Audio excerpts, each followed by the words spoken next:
Empecemos analizando el caso sencillo de dos partículas. Vamos a suponer primero que las partículas no están rotando una alrededor de la otra. Es decir, que la línea que une una partícula a la otra es una línea que cuando la extiendo hacia infinito tengo una recta y esa recta no está rotando, está fija respecto de las estrellas lejanas. Eso me permite poner un sistema inercial que tenga el eje X a lo largo de esa línea.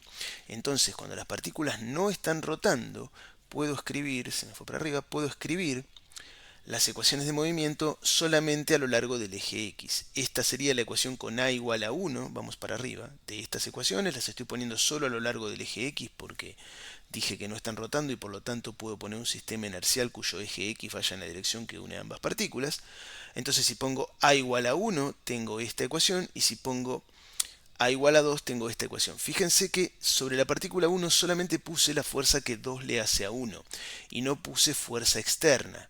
Voy a volver para arriba donde había separado las fuerzas para el caso general aquí. No, aquí. Tengo la fuerza que el exterior le hace a la partícula 1 y la fuerza que la partícula 2 le hace a la partícula 1. Y solamente puse este término y no puse este porque voy a suponer que no hay fuerzas exteriores. Lo mismo para la partícula 2. Cuando pongo A igual a 2, puse la fuerza que 1 le hace a 2, pero no puse la fuerza que el exterior le hace a 2. Esto quiere decir que este sistema de dos partículas está lo bastante alejado de cualquier parte externa al sistema de cualquier otra partícula, cualquier otro cuerpo, cualquier otra cosa, eh, de manera tal que las únicas fuerzas relevantes para su movimiento son las fuerzas que una partícula le hace a la otra. Como vamos a ver más adelante, este caso es súper común, no es algo, no es algo demasiado particular. Si uso la tercera ley de Newton, puedo escribir en la segunda ecuación donde dice fuerza que 1 le hace a 2, puedo escribir menos la fuerza que 2 le hace a 1. Entonces, claro, ahora nos tendríamos que preguntar de qué depende la fuerza que 2 le hace a 1. La fuerza que 2 le hace a 1 tendría, esto está lo suficientemente alejado de cualquier otro cuerpo del universo, así que de la única cosa que puede depender es de la distancia entre la partícula 2 y la partícula 1. No puede depender de la posición absoluta de la partícula 2, ni puede depender de la posición absoluta de la partícula 1, solamente de la diferencia entre dónde está 2 y dónde está 1. Porque si yo tengo dos partículas que tienen una cierta fuerza entre sí, dependiendo de su distancia, y las muevo 1 kilómetro al norte, la fuerza entre ellas dos va a seguir siendo la misma, no se enteran de si yo la moví 1 kilómetro al norte, 1 kilómetro al sur o lo que sea. Entonces la fuerza que 2 le hace a 1 depende naturalmente de la distancia entre las partículas. Eso implica que puedo hacer un desarrollo en serie de potencias de esa fuerza, que depende de la distancia, de la siguiente manera. Supongamos que hay una distancia de equilibrio donde la fuerza o bien es cero o bien oscila, va y viene alrededor de un punto de equilibrio. Si eso pasa, vamos a suponer que esa distancia de equilibrio es cuando x2 menos x1 vale un cierto número, digamos a. Entonces estoy suponiendo que cuando x2 menos x1 vale a, estoy en una situación de equilibrio donde o bien no hay fuerza o bien hay una contribución como esta que va y viene alrededor del punto de equilibrio, ¿no? Una fuerza forzadora que va y viene alrededor del punto de equilibrio. Y desarrollo en potencias de x2 menos x1 menos a. El primer término del desarrollo me va a dar la derivada de esta fuerza respecto de esta variable, x2 menos x1, multiplicada por el incremento en la variable, x2 menos x1 menos a. Claro, también puede depender de la velocidad relativa, ¿no? O sea, de qué tan rápido se esté alejando o acercando x2 a x1. Y también tengo que desarrollar en Taylor respecto de esa velocidad relativa. De nuevo, no puede depender de la velocidad absoluta, es decir, de x2 punto o de x1 punto, porque si yo tengo dos partículas que se hacen una cierta fuerza entre sí y las miro, las pongo a moverse a 3 kilómetros por hora hacia el sur, la fuerza que se van a hacer entre sí va a ser la misma. No se van a enterar de que se están moviendo, porque estamos en un sistema inercial y si se están moviendo a velocidad constante es otro sistema inercial, no tienen por qué enterarse de que cambié de sistema. Entonces, haciendo ese desarrollo, obtengo esta expresión.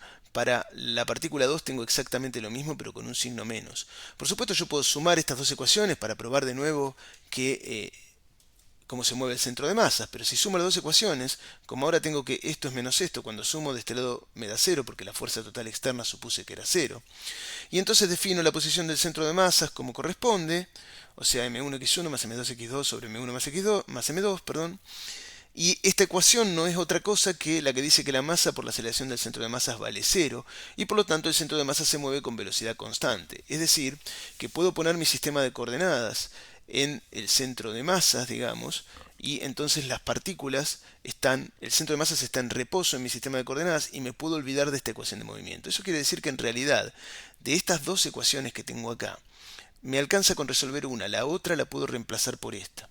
Lo vamos a ver en detalle, pero la otra la puedo reemplazar por esta, me alcanza con resolver una, que es la que me va a dar toda la información sobre el movimiento. Para ver que me queda una sola ecuación, lo que vamos a hacer es vamos a multiplicar cada ecuación por la masa de la otra partícula. O sea que esta la multiplico por m2 y esta la multiplico por m1. Y después las voy a restar. Y si hago eso, multipliqué, a ver dónde estoy, multipliqué acá arriba por m2 y acá abajo por m1 y las resté. Entonces, de este lado me quedó m2 por m1 por x2 punto menos x1 punto. Y de este lado me quedó m2 más m1 por toda esta expresión. ¿Y por qué más? Y porque había un menos. Y cuando la resté, ese menos se transformó en más. O sea que me quedó la masa total por esta fuerza. Pero entonces puedo definir la coordenada relativa, es decir, la distancia entre las dos partículas, x2 menos x1. A esa coordenada la puedo llamar x directamente. Y si la llamo x, tengo lo siguiente. Tengo que a la coordenada relativa la llamo x y a la desviación de la coordenada relativa de la posición de equilibrio la llamo delta x, que va a ser cuánto se alejó x de la distancia de equilibrio a. A m2 menos m1, perdón, m2 por m1 dividido m2 más m1 lo llamo masa reducida. Lo llamo m, eso es la masa reducida. Por lo tanto, la ecuación esta me quedó m por delta x doble punto, porque esto que está acá es, por un lado es x doble punto, pero también como a es constante es delta x doble punto. Así que de este lado tengo m por delta x doble punto. Y de este lado, este factor lo pasé dividiendo para construir esta masa reducida acá. Y de este lado me quedó la fuerza en el punto de equilibrio, la fuerza forzadora, menos k por delta x, menos mu por delta x punto. Esto que está acá es x punto, pero como a es constante también es delta x punto. Y esto que escribí no es otra cosa que la ecuación de un oscilador armónico. Es decir, que todo lo que aprendimos sobre osciladores armónicos en los videos anteriores se aplica acá. Yo ahora puedo inmediatamente traer las conclusiones que tengo de los videos anteriores a este sistema y responder un montón de preguntas que tienen que ver con este sistema de dos partículas. Es decir que ahora el sistema que estamos mirando es algo así. Tenemos dos partículas que están interactuando a través de una fuerza y en la aproximación que hicimos esa fuerza es la fuerza de un resorte. Puede haber también una parte de la fuerza que sea dependiente del tiempo y que no corresponda, que no cumpla la ley de Hooke, como esta. Y puede haber también una fuerza amortiguadora, como si todo esto estuviera metido dentro de un líquido. Pero de nuevo, en ningún momento supuse que tenía un resorte, que tenía un líquido, etc. Simplemente dije, tengo la fuerza más general posible entre dos partículas y hago un desarrollo alrededor de un punto de equilibrio. Fíjense que aquí no hay ningún resorte que venga desde afuera, como teníamos en el caso anterior, es decir que aquí las únicas fuerzas relevantes son fuerzas internas. Pero bueno, en particular aprendimos varias cosas del oscilador armónico que ahora vamos a poder pasar a este sistema porque la ecuación es la misma, por lo tanto la solución es la misma.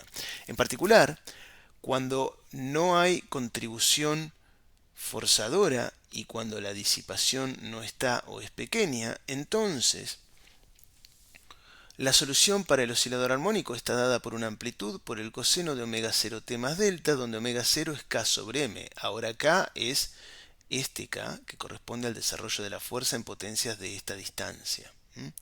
Y por otro lado, m es la masa reducida, es decir, es esta combinación de las masas de las partículas. No es la masa de ninguna partícula en particular, sino de esta combinación particular que se llama masa reducida.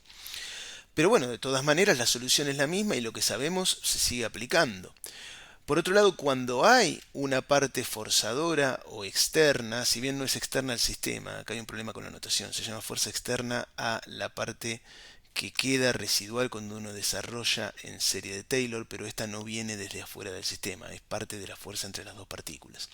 Pero bueno, cuando hay fuerza de esa, que tiene una frecuencia dada omega externa, el sistema va a oscilar con esa frecuencia.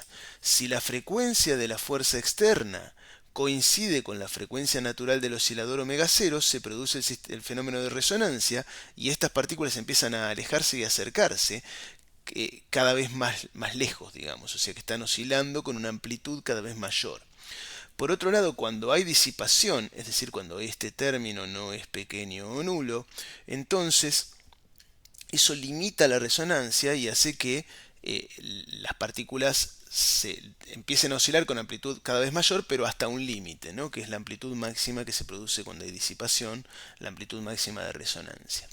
A nivel cuántico, este oscilador es exactamente igual al oscilador que analizamos antes, por lo menos la matemática es la misma, si bien el sistema físico es otro, y por lo tanto va a tener niveles de energía que van a estar dados por esto. Recuerden que había niveles de... La energía mínima que podía tener un oscilador era un medio de h partido omega, y para que no fuera posible sacarle más energía, la única posibilidad era que los niveles de energía fueran un número entero más un medio h partido omega. Con estos niveles de energía va a oscilar este sistema cuando lo consideramos como un sistema cuántico, o sea que las amplitudes van a estar limitadas y las energías van a estar limitadas. Ahora bien, esto tiene una aplicación inmediata, así como el sistema que vimos antes tenía una aplicación en, por ejemplo, los centros F o centros de color en haluros alcalinos que le dan color a la sal, por ejemplo a la sal común, al cloruro de sodio. Acá esto tiene una aplicación al movimiento de una molécula diatómica. Supongamos que estos son dos átomos de una molécula cualquiera. Por ejemplo, ácido clorhídrico. Este es un cloro y este es un hidrógeno. O oxígeno. Estos son dos átomos de oxígeno. O cualquier molécula diatómica, nitrógeno. Cualquier molécula diatómica que a ustedes se les ocurra. En ese caso, todo lo que acabamos de deducir es perfectamente aplicable a la molécula diatómica porque no hicimos ninguna suposición respecto de la fuerza. Ninguna, digamos. Solamente, bueno, que tiene un punto de equilibrio, pero ciertamente una molécula diatómica tiene un punto en el cual se queda quietita, así que ciertamente hay un punto de equilibrio. Entonces, si tomamos eso en cuenta, lo podemos aplicar, por ejemplo, al hidrógeno, al oxígeno, al monóxido de carbono o al ácido clorhídrico. Todas esas son moléculas diatómicas y entonces todo lo que aprendimos del oscilador armónico ahora nos está diciendo cosas bien concretas sobre moléculas diatómicas. Por ejemplo, las moléculas diatómicas van a tener niveles de energía que están dados por esto. Y esos niveles de energía están equiespaciados. ¿Qué quiere decir? Que la energía con n igual a 0 y la energía con n igual a 1 distan en una diferencia de energía h partido omega. La energía con n igual a 1 y la energía con n igual a 2 distan en una diferencia de energía h partido omega y así. Es decir, que tenemos niveles de energía que están equiespaciados. Como vamos a ver, eso es muy útil para usar espectroscopía para estudiar muestras químicas. Así que por ahora esto lo vimos sin rotación. En el video que sigue vamos a estudiar este sistema con rotación, suponiendo que la molécula, ahora sabemos que es una molécula, además está rotando.